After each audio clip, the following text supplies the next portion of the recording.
Hey team users, if your meeting time are showing up wrong or you are traveling and need to adjust your time zone, I will show you how to change your time zone in Microsoft Teams in just a couple of steps. Let's go.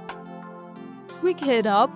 Microsoft Teams does not let you change the time zone directly inside the app.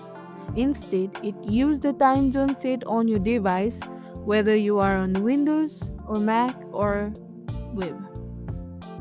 If you are on Windows, go to Settings, tap Time and Language, or you can search, tap Date and Time, then either turn on Set Time Zone automatically or choose your time zone manually from the drop down. And that's it. Your Teams meeting will show up in the right time zone. If this helped, give it a thumbs up, subscribe, and hit the bell icon for more quick tech tips. See you in the next one.